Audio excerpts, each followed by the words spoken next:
नमस्कार, मी सचिन गव्हाणे आपलं स्वागत करतो मेट्रो नाईट या बुलेटिनमध्ये। बुलेटिनची सुरुवात करूया एका ब्रेकिंग बातमीनं। ठाकरे गटाच्या मेळाव्याला अनेक आमदार आणि खासदार जे आहेत ते गैरहजर होते। माजी आमदार राजन साळवी, वैभव नाईक हे गैरहजर असल्यानं अनेक चर्चांना आता उधाण आलेलं आहे। तर खासदार ओमराजे निंबाळकर, संजय दिना पाटीलही या मेळाव्याला गैरहजर होते। तर अनेक आमदार खासदारांकडून मेळाव्याला अनुपस्थितीबाबत TV9 मराठीला स्पष्टीकरण देखील त्यांनी दिलेलं आहे।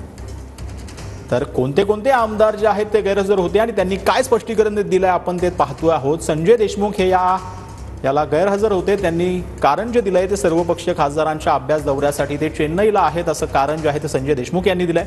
तर नागेश अष्टीकर हिंगोलीत असल्याची माहिती आहे, त्यांच्याशी संपर्क जो आहे तो होऊ शकलेला नाही। बंडू जाधव मुंबईतील कार्यक्रमाची माहिती नव्हती असं त्यांनी सांगितलंय। तर ठाकरेंना सोडणार नसल्याची देखील प्रतिक्रिया बंडू जाधव यांनी दिली आहे। तर ओमराजे निंबाळकर हे लक्ष्मीद्वीपच्या दौऱ्यावर असल्यानं मेळाव्याला अनुपस्थित होते अशी देखील माहिती ओमराजे निंबाळकर यांच्याकडून मिळालेली आहे। तर संजय दिना पाटील यांना संपर्क करण्याचा प्रयत्न केला, मात्र तो संपर्क जो आहे तो होऊ शकलेला नाही। तर दिलीप सोपल यांनी तब्येत बरी नसल्यामुळे मेळाव्याला अनुपस्थित राहिल्याचं कारण सांगितलेलं आहे। तर बाबाजी काळे हे पूर्वनियोजित दौरा असल्यानं मेळाव्याला गैरहजर होते। पक्षाला ही माहिती कळवल्याचं देखील त्यांनी TV9शी बोलताना सांगितलंय। तर राहुल पाटील हे राज्यपालांचा कार्यक्रम असल्यामुळे मेळाव्याला गैरहजर राहिल्याचं राहुल पाटील यांनी सांगितलेलं आहे।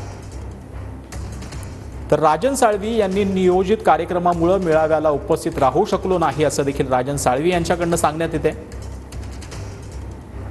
तर सिंधुदुर्गमध्ये नियोजित कार्यक्रम असल्यानं मेळाव्याला गैरहजर राहिल्याचं वैभव नाईक यांनी म्हटलेलं आहे।